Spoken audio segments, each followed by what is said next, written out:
Sure. Hi, I'm Carole Beaugard, and I play Yente. Hard to recognize me, I know. That's the cap and everything else. Yeah. Do we have a question for her? Yes. Can you make some of us a match?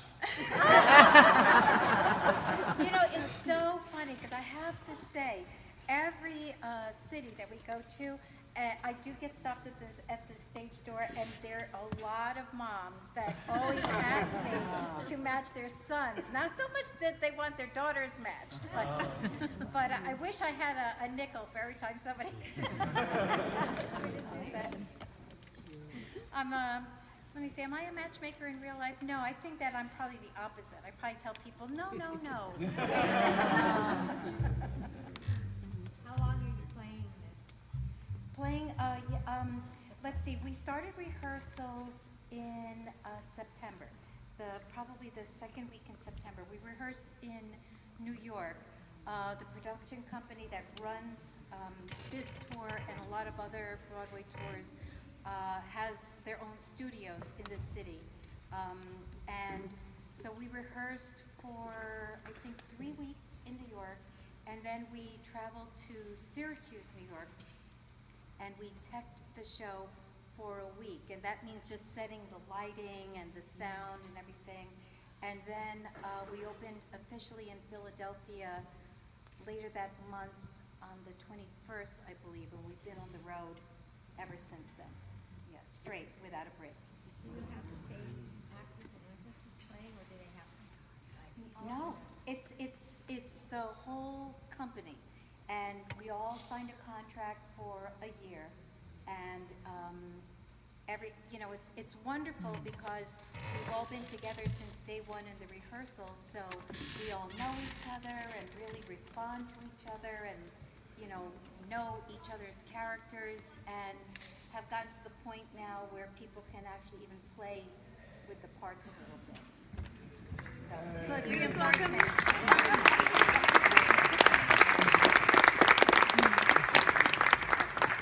Thank you for joining us. Of course. Hello. If you could introduce yourselves and your role, please. Hello, everyone. I'm Nick Siccone. I played Mendel, the rabbi's son. I also understudy model and hair chick. Hi, I'm Ruthy, and I play Hodel.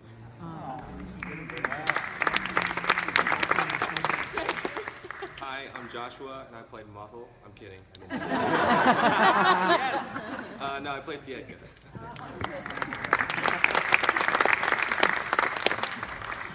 So if we can take questions, I will repeat them back so that we can all hear, because I know it can be difficult to hear questions. So anyone have, yes? Can each of you speak a little bit to how you prepared for your specific roles? Yes. He asked if you can all speak a little bit to how you prepare for your roles. All right. Bartlett Sher, our director, started the rehearsal process by really talking about the history of 1905 and the shtetls, and he gave us a lot of literature. We had access to books, Shalom Aleichem, the stories, and I did a lot of research on those independently to find out what matchmakers, what their roles were. Typically, the matchmakers were the second most important person in the shtetl after the rabbi, but they were also mostly men. So the fact that Shalom Aleichem wrote her as a woman was interesting and very turnkey. But Yeah, my preparation for the show mainly consisted of just interacting with the text. I'm a very tactile actor. I want to get in the rehearsal room and I want to work with my fellow actors, because that's the main brunt of what you're doing is it's a communal effort. You can only do so much at home. So in terms of preparation, it was absolutely me finding the script and finding it in the room with the other people I was working with. Yeah, I grew up with Fiddler on the Roof. I grew up in a very, very Jewish household. So, I knew I could recite literally the whole show, especially now. But Hodel is very interesting in a lot of ways, because I think that in each scene she changes. She's different from she was at the start of it, because she's really trying to find her place as the middle child, even though she's not really the middle.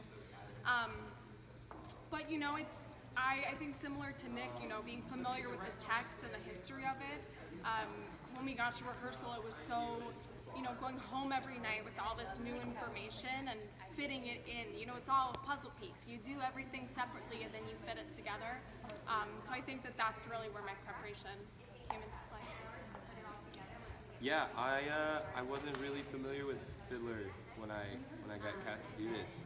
I didn't really grow up doing a lot of theater, so my first step was really just to know what it was, and it was really cool to find out that it was such a generation-spanning piece that affected a ton of people. And so I guess I went into it wanting to know what that was about first, and then I was like, okay, who's this guy? Fyedka, okay, what's he about? I was like, oh, cool, he's a Christian that doesn't really know a lot about Judaism. Cool, that's like me. so I felt like I got that. But Bart, like Carole said, Bart had given us a lot of materials to kind of read through when we weren't doing stuff with our fellow actors. And I just kind of read about what his place was in this whole story, and I think sometimes with limited action, you can sort of allow little moments to go to the wayside. But it was really cool for me to be empowered by somebody like Bart and be like, nah, he's important in this way. So we have to pay attention to this and this and this and these particular interactions with Tevye and Hava. So I don't know if that answers your question, but that was my mindset going into it. Yes. What's your favorite part of traveling and Well, I've never been anywhere. I'm born and raised in Jersey, went to school in Boston, and the opportunity to do what I studied in college is such a gift. And then to do it all over the country has just been, I can barely put into words what it means to me to take this across the country. It's definitely the coolest gift to just see all these cities I've never been to and learn the cultures and see the melting pot that our country is mirrored in our audiences, especially. Jokes play different here in Orange County than they did in Milwaukee, than they did in Florida, than they did in Hartford, Connecticut. It's just been an education unto itself, the travel. Absolutely. It's been a dream come true, really. It's I always wanted to do a national tour, and I had done summer stock and regional theater, so you were in one place for 3 months. Kelsey. Can you get them to quiet? So being able to travel, I make it a point to see the historic sites and to visit museums and just take in each city as much as I can. I've been living on the beach while I'm here, and I'm going on a whale watching boat. Saturday morning. Yeah. And I just want to repeat what that question was. The question was, what is their favorite part about being in this cast on this tour? I think everything was covered. You guys are good. Yes, question. Yeah, because this is such a classic over the years, do you avoid, say, watching the movie so you can bring your own into the character? Or Did do we hear you that watch one? it? I'd never seen the movie, so I chose not to interact with any film productions Right. or the film itself, but just get the words on the page, and then that was my whole thing. But I know Rue, you couldn't avoid it. Yeah, well, I've seen it I think it was the first movie I saw without animation. So, but I learned a lot by watching. Right. I was told our creative team didn't want me to watch the revival of this. I had seen it on Broadway, but as we were in the rehearsal process, there were a lot of moments that were very specific to the staging, and so a lot of people would gather around the computer screen to look at how a scene change would work, or how this person got to this place, etc. And so I was told to not watch it. I have seen it since. Yeah. But I think it was actually kind of nice to know that I was creating something different. But also, this story is so well written that, if you know the circumstances that you're in, it's all kind of there for you, and all you have to do is put yourself in it, And I think we learn that a lot when understudies go on. That it's the same text and it's the same thing, and yet it's a totally different show, and yet it still makes sense, Yes, in the back.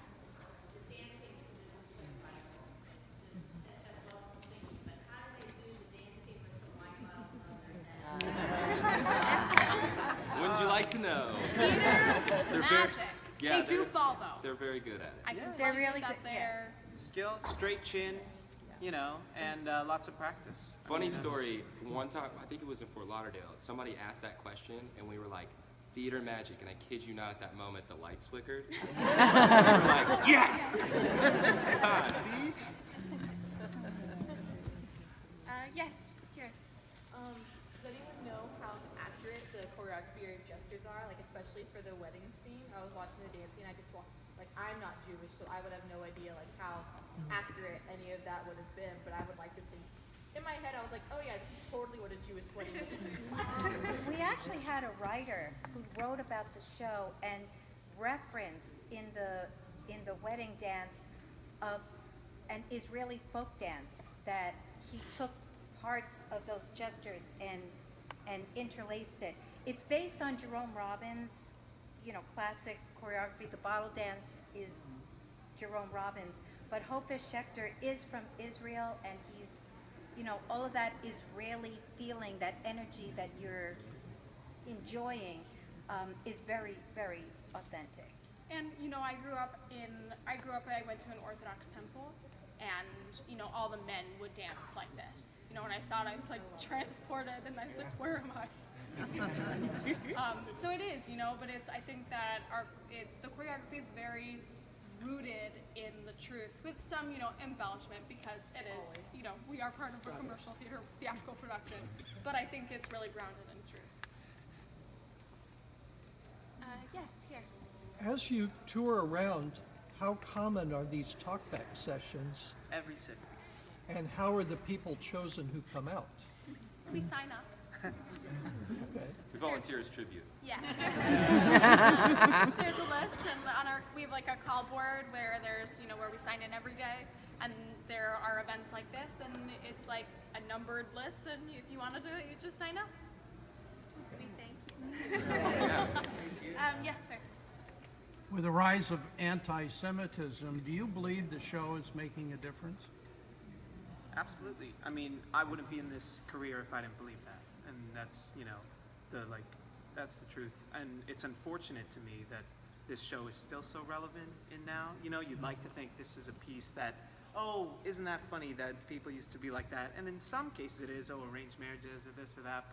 But even so, I mean, absolutely, I think it makes a difference. I mean, I know our director told the story that, she was in Ohio and seeing a production, or was it St. Louis, and one of the ushers had never met a Jewish person in their whole life, and they were seeing her, and they were going, this is fascinating, I don't know any of this culture, and I think that in and of itself, just to, makes enough of a difference. And I think the framing device that's used with Tevye in the glasses and the contemporary outfit is really supposed to be, up to interpretation, but I think of it as a way of the audience connecting, being like, oh, I know that person, or I am that person, or I've seen that person before, coming back to a place.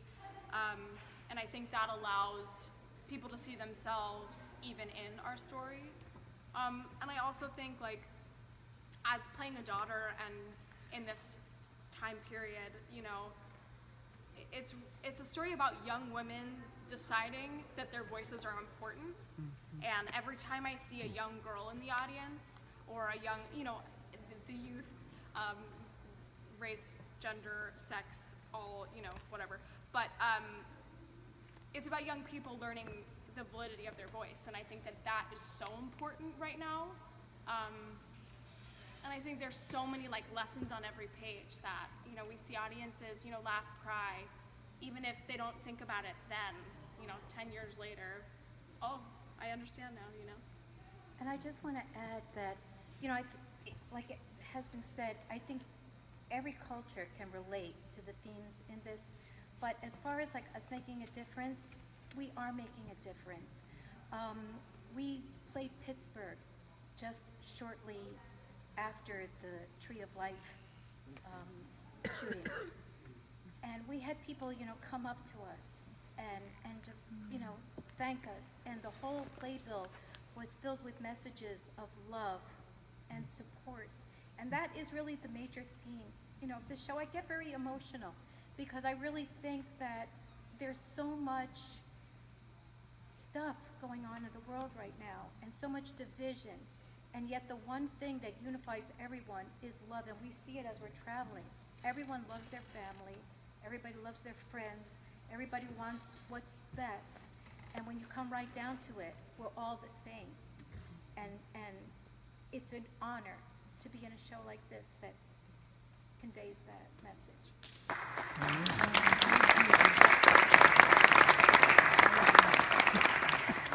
We have time for maybe 2 more questions. So, sir, here at the end. I'm interested in the production crew that travels with you. How extensive is it? How often do they work with you? Do they rehearse for every sound? Do you have notes being taken all the time? How does that all work? The question was about the production crew that tours with or travels with the company. Yeah, so we have about 11 crew members. You know, everything covered, costumes, we have a head carpenter, head audio. We do not rehearse when we get to a new city. We have sound check, and that's it. But you know, I think people really, Tuesday nights are probably our most interesting, I would say, because you're getting used to a new surrounding, so everyone's hyper-focused. There are understudy rehearsals about every 6 weeks. We have brush-up rehearsals, which is basically like to fix dance movements or spacing, or this weird thing has been happening now that we've done it 200 times, so let's go back to the basics and figure that out. Our creatives do come from time to time, whether that's a lighting designer, a scene designer. So if it's the lighting designers in town, they'll have a couple hours blocked for light refocusing. So we're kind of we're a well-oiled machine. I would say that our management team notes us about once a week, whether that's from a video that they take of us or they switch out so one is in the house to note us.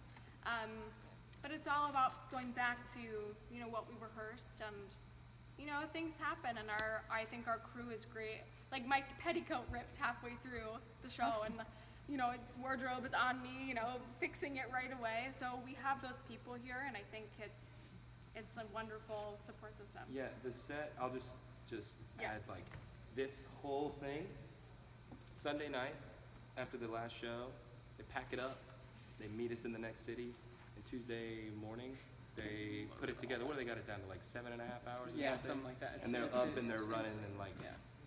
it's immense, and it's also insane. I don't know how they do it. Yeah, I was going to ask about that because I know you play in different playhouses where the stages may be different sizes, and how would you get used to your placement if they were different sizes? But if you bring this with you, then it's always the It's same. pretty much Yeah, the it is same. always the same. Yeah, Yeah. our floor, you know, our spikes and stuff, they don't change. What changes is how big the backstage is.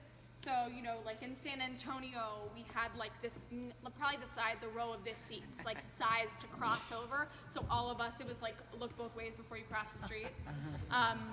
You know, and scenery was going differently. You know, some cities, all the dreams, so Frumasera and the beds are in the air, and they'll come down for the dream, and they'll go back up. So it's just kind of, you know, this is a luxury to have as much space as we Oh, do. yeah. This is a beautiful place. But, you You know, guys got it going on. we luckily, you know, I think our booking team has done really well in booking us in spaces that we can fit in. How about one more quick question? Yes, here. How do you guys keep it new doing it 7-8 times a week? That's a really good question, because we talk about that with each other, you know, because sometimes you feel like, it's the energy. Good audiences help. When you have a really good audience, like right from the beginning of tradition, it's you can feel, you know, is this a good audience? Are they enthusiastic? And each actor, I think, you know, it's up to you to just kind of being on the beach helps. Yeah, I mean, no, I just focus on being present and actively listening to my fellow actors. It's just, it's like the bread and butter of like acting 101 is, oh, you gotta listen, but it's so true, especially show number 235, whatever it was tonight. Like, it's so easy to fall into your usual, oh, I go right here, I say this really loud, but really playing and feeling, and it does ebb and flow every night. Some nights are heavier, some nights are lighter, and it's funny how the show opens up and eventually you come into it and it's just in your bones. And so at that point, you really start to play and it really starts to come out. And that's where it, we rehearsed, our rehearsal period was not very extensive. It was around like 3 weeks. And the show came alive and opened for us on the road. And that's the thing that, so it stays fresh. It just, Yeah, I mean, I'm a teacher in New York. I teach kids acting. And I, probably like one show a week, I'll play a game with myself. Whether that's to try to find something new, to learn something new, or I like to, it's like a total actory thing, but I'll say like put my heart in my scene partner, which is the guy who plays my husband. So I'll be like, my heart's in you today. And he'll be like, oh. But doing things like that just is like, I know the show now, I could probably do it with my eyes closed, although I'm not going to try that. But you can allow for that play. We know what really works, we know what really doesn't. So we have all that in-between room to discover new things within the realm of what we know.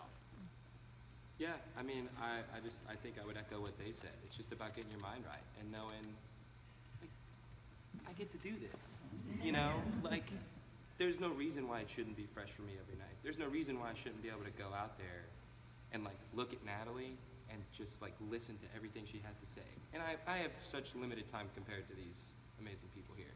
So like, it's so much more important for me to like be lasered in. So I think that helps me specifically, is like, I want to relish this time that I get, to be this person and to do this thing and to like feel you guys out here. 'Cause that's dope too, is like hearing you guys feel what's going on is the coolest sensation ever that I can't quite describe to you. So, yeah. Let's give our cast a round of applause.